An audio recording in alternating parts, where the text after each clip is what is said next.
to see a lot of scrambles in these lower weight classes. Anthony looks pretty comfortable in there. In for an action-packed fight here. Remember, they're both Anthony Marty, so we got Anthony Curtis and Anthony Shurts. Curtis in the white trunks, and Shurts goes right up for a guillotine. Curtis able to get that out, slams him to the ground, and starts working some good ground and pound right from the start. Shurts is going for an arm bar. Looks like he's got his, leg instead of across the head, got it under the arm. Still can be done. Curtis doing a good job keeping him stacked. For Shurts to finish this, he needs to get his body straight. He needs to, one thing that he could be doing would be to get his heels pointing towards the ground and start extending his hips out. He needs his hip pressure to extend that arm.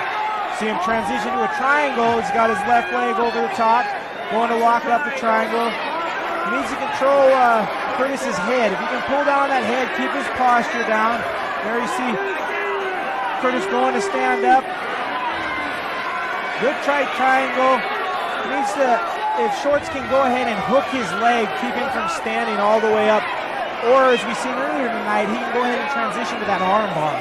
That arm bar straight out. Looks like he's going to go for it. Transitions for it. Looks like he's kind of keeping it. Needs to put more hip pressure and get his heels pointed down. And as you can see, Curtis is not only flexible, but he needs to control that wrist to keep his thumb pointed up. Keeping that thumb pointed up is going to keep the right angle to bend his elbow, which is the joint that he's trying to manipulate. See how he's getting a little loose in there. Curtis getting his elbow out, waves it off, says nothing.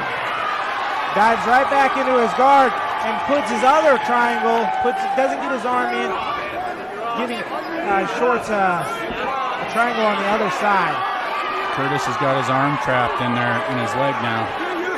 If Shurts can reach up, you see him reach up, grab the toe, try to tighten that in. Goes back for that arm bar. See if he can put a little more pressure on his hips.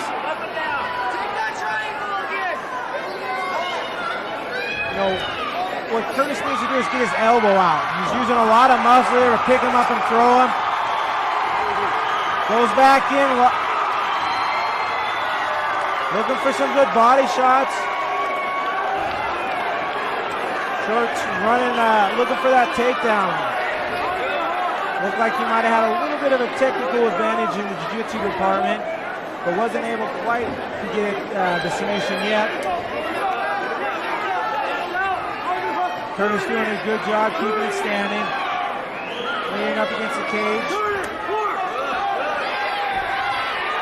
Shurts got his hands locked now. If he can just get enough muscle to try to lift him up off the ground, pull him away from that cage. Did a good job hooking the foot, dragging him down. Curtis going for an arm-in guillotine here. And Shurts does a good job of recognizing that, goes right to side control. Curtis going to walk that cage to get back to his feet. Both men got an arm over the head. Both men back on their feet.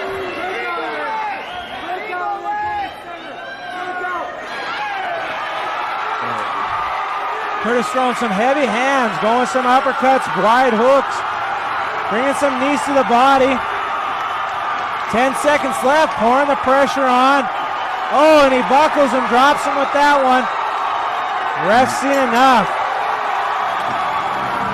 Good stoppage. It's hard to commentate